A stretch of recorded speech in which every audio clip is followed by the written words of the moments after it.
Sir C. V. Raman. Sir C. V. Raman was a great scientist.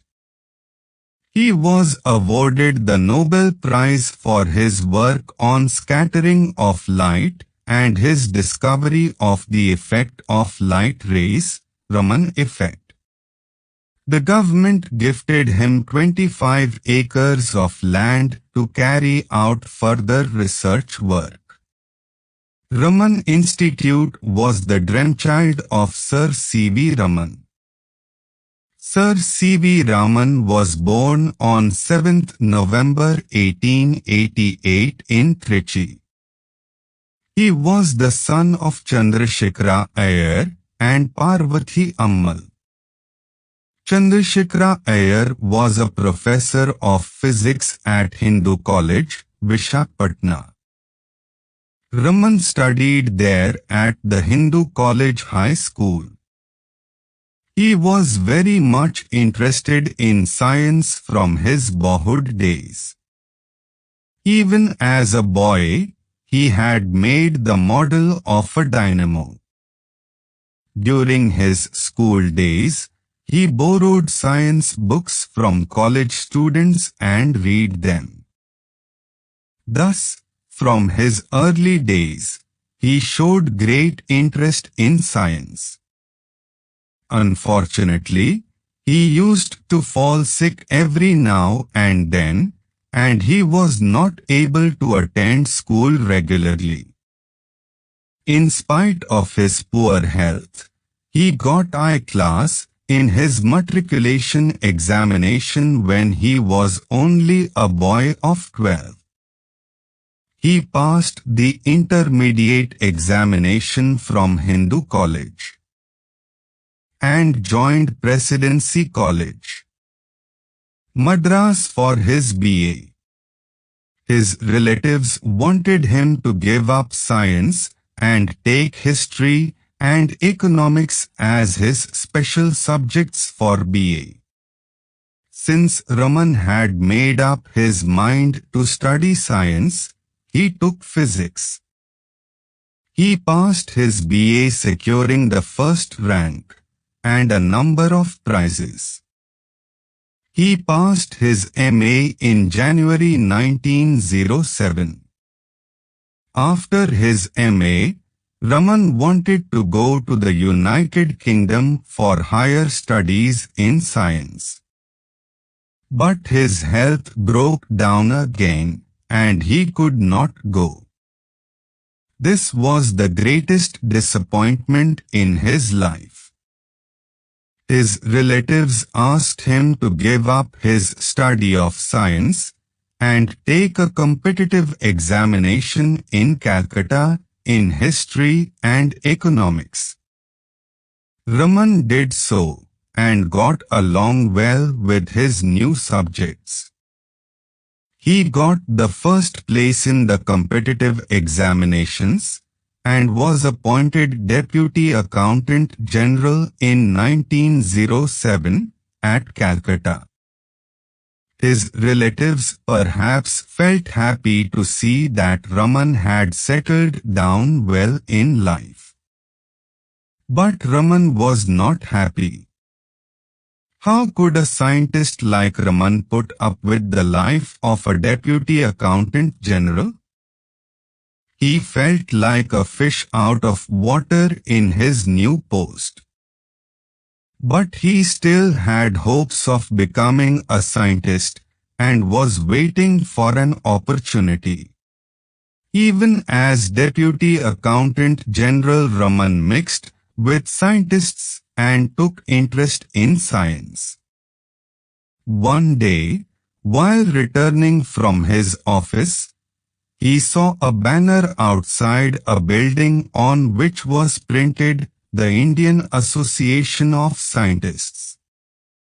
At the sight of that banner, Raman got off the moving train and went to meet the scientists who had gathered in that building.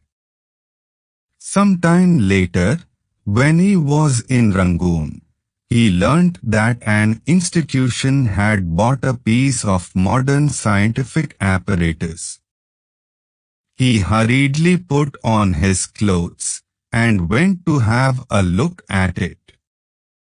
Such was the interest he had in science.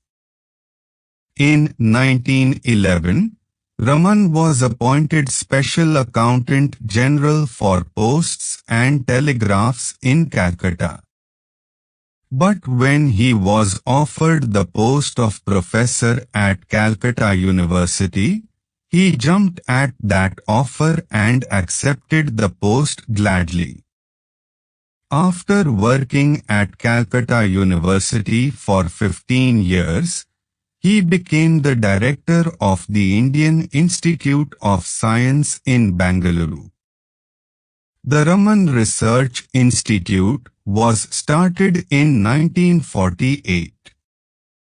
Raman resigned his post at the Indian Institute of Science and became the director of the Research Institute. Here he conducted his research in physics until his death. Raman was a great scientist. Throughout his life he was intensely attached to science.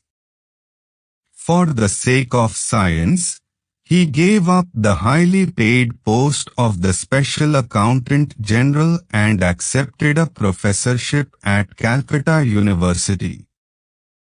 He would forget all about food and rest while he was at work, and his wife had often to tell him that his breakfast or coffee was getting cold. Like all great scientists, Raman had a lot of curiosity. Earlier in his life, while on a voyage to Europe, he saw the wonderful blue of the Mediterranean Sea. This led to his work on the laws of light scattering in liquids, and it ended in his discovery of the Raman effect. He was awarded the Nobel Prize for this in 1930. Raman was a kind man. He helped people when they were in difficulty. When he was working as the Deputy Accountant General, a villager went to him with some badly burnt 100-rupee notes. Any other person, perhaps, would have turned the villager away. But Raman took pity on the villager, examined the notes himself, and allowed the villager to exchange the burnt notes for new ones. Once, at the Raman Research Institute, a candidate was not given admission as he did not do well in his tests. When his traveling allowance was paid, the candidate found that he had received more. He returned to the office to pay back the excess amount. When Raman came to know of this, he liked the candidate's honesty and admitted him to the institute. The candidate was not able to make out why he was admitted when he had not done well in his tests. It seems Raman told the candidate, "I have admitted you to the institute because of your character. You are not very good at physics, but I can teach you." During his lifetime, Raman received a number of honors and medals. In 1929, he was knighted by King George V and became Sir C.V. Raman. A number of universities honored him with doctorates. He was a member of many international scientific organizations. In 1954, the Government of India awarded him Bharat Ratna.